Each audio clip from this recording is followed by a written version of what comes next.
Oi gente, eu sou Rayara Silva, sejam bem-vindos a mais um vídeo do canal. Vamos dar hoje sequência à playlist Lendo o Evangelho de João comigo. E hoje estamos no capítulo 2. Vamos falar um pouco sobre o primeiro milagre de Jesus, né, descrito em João. O primeiro milagre de Jesus, transformando a água em vinho. Eu sou Rayara Silva e você está no Rayara World.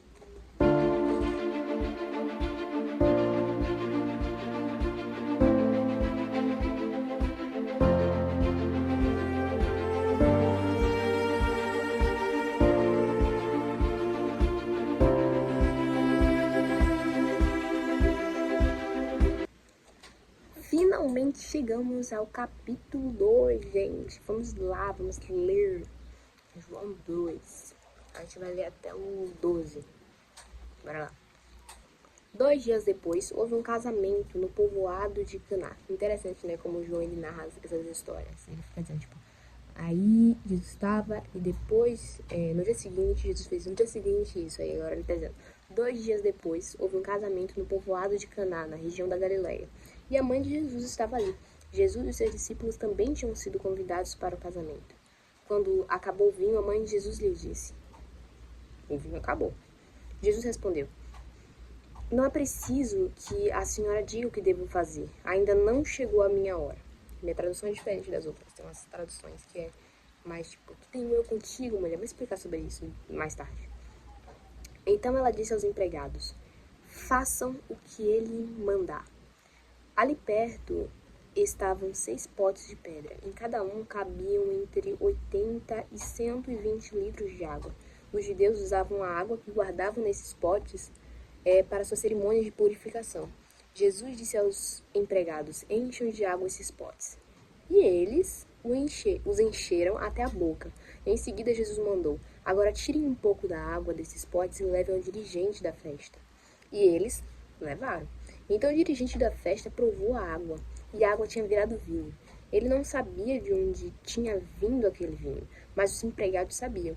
Por isso ele chamou o noivo e disse, todos costumam servir primeiro o vinho bom, e depois que todos os convidados já beberam muito, servem o vinho comum. Mas você guardou até agora o melhor vinho. Jesus fez esse seu primeiro milagre em Caná da Galileia. Assim, ele revelou a sua natureza divina e os seus discípulos creram nele. Depois disso, Jesus, a sua mãe e os seus irmãos e os seus discípulos foram para a cidade de Cafarnaum e ficaram alguns dias ali. Tá, aqui tem algumas coisas que eu quero destacar. A primeira é a expectativa de Maria em Jesus nessa festa. A expectativa, né, do que Jesus podia fazer. Jesus foi convidado para essa festa de casamento, provavelmente de um parente. Ele e os seus discípulos também foram convidados, porque acho que as pessoas já percebiam que ele era algum tipo de mestre, alguma pessoa que ensinava os outros, né? Então convidou logo os discípulos também. E Maria estava ali presente, apesar de ela não ser o mestre de festa, né? O mestre que estava ali dirigindo, cuidando dessa questão toda da festa, ela estava ajudando a manter, ela estava ajudando ali naquele ambiente. Então ela percebe que o vinho acabou. O vinho acabar não era tipo, acabou o Guaraná numa festinha de aniversário. Não, gente. O vinho, naquela época, ele tinha uma representatividade, representava, né, a alegria, toda essa questão. E para as pessoas da época, acabar o vinho era tipo uma questão, uma forma de... Era um constrangimento para a família. Era uma vergonha para os noivos. Era algo a se evitar para aquela família. Não era só acabou o vinho. Era tipo, como assim a alegria acabou, né? Como assim essa coisa tão importante na festa? O que aconteceu que eles não fizeram direito? Como assim a alegria acabou? Como assim?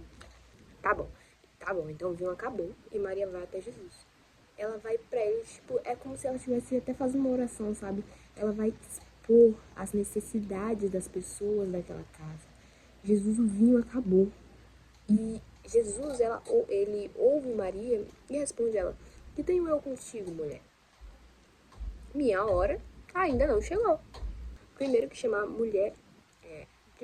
mãe dele de mulher na época não era tido como algo ruim, era algo normal. Então, chega de escândalo, mulher. Aqui talvez seja, né? Tipo, porque as pessoas têm esse costume de chamar de outras maneiras. Mas na época, super normal. E ele dizer que tem um eu contigo é tipo, onde é que eu entro nisso? Sim, o que isso tem a ver com a gente, né? O vinho deles acabou. Por que você tá me falando isso? E aí ele vai e diz, a minha hora ainda não chegou. E quando Jesus ele diz isso, ele revela algo muito interessante. Ele mostra que é intencionalidade. Jesus ele não faz milagres assim em vão, aleatoriamente. Ele só faz no tempo determinado pelo Senhor. Ele só começa quando o Senhor, Deus, diz para ele que ele tem que começar. Isso mostra que as ações dele é dirigida por Deus e que não são coisas banais, aleatórias, tipo aqui, pá. Não, é só quando Deus quer para um objetivo que o Senhor também tem com aquilo. Se Deus não dissesse, chegou o tempo, Jesus, de você fazer um milagre, o milagre não seria feito. E é isso. E o interessante aqui é que Maria, ela escuta essa resposta de Jesus e responde em fé. Ela acredita que Jesus, ele vai e pode fazer alguma coisa a respeito disso. Tanto que ela diz para os empregados, olha, façam o que ele mandar. É tipo, ele respondeu dessa maneira, né? Parecia uma resposta de recusa, Jesus estava tipo dizendo, não, é tipo isso. Mas ela mandar os empregados fazerem aquilo que Jesus mandar, é o mesmo que dizer, tipo, pois se ele falar alguma coisa, se eles mandarem vocês fazerem alguma coisa, se ele resolver fazer isso, estejam prontos, obedeçam, tipo isso. Então Jesus, ele vai e ordena aos empregados que encham as talhas de água. E aqui entra um ponto interessante. Tem um monte de homem, sem entender nada do que Jesus está fazendo, enchendo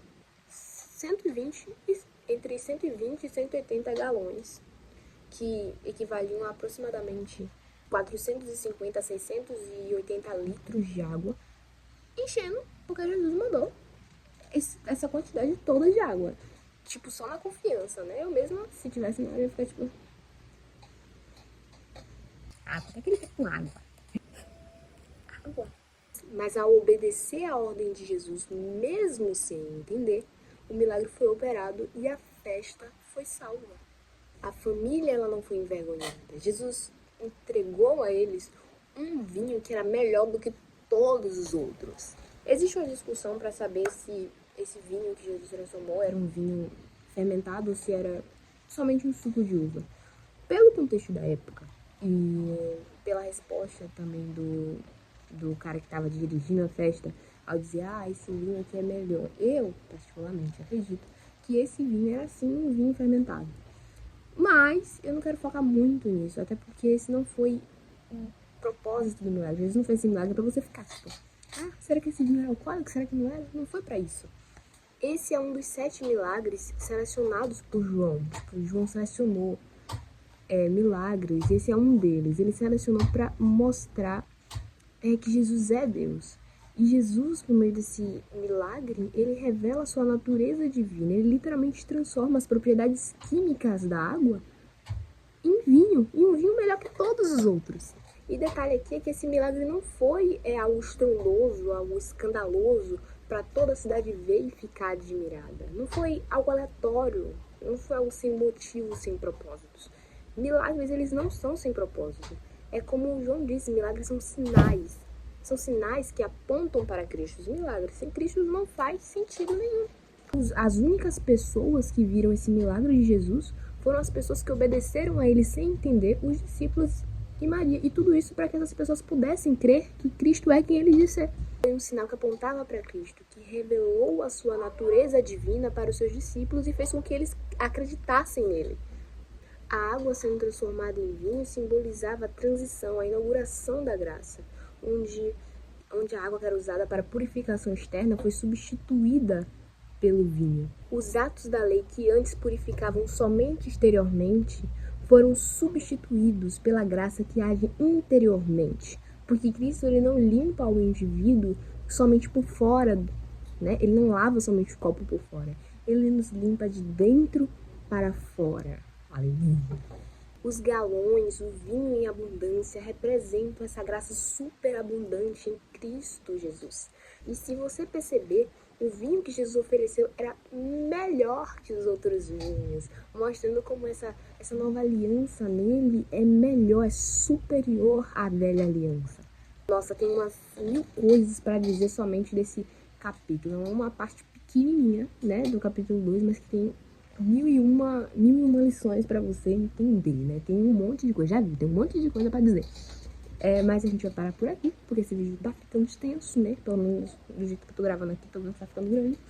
E a gente vai parar por aqui. Se você entendeu algo diferente, porque eu sei que tem muita coisa pra se entender desse capítulo, deixa aqui nos comentários que eu vou amar ver o que vocês entenderam desse capítulo. Também não esqueça de deixar o like, se inscrever no canal e ativar as notificações para saber todos os vídeos que vão chegar ainda por vir aí dessa playlist. Bom, gente, esse foi o vídeo de hoje. Espero que vocês tenham gostado. Um beijão, um forte abraço. Tchau. Um beijão, um forte... como é? Um forte abraço. Não, eu fiz um beijão, um forte abraço. Tchau.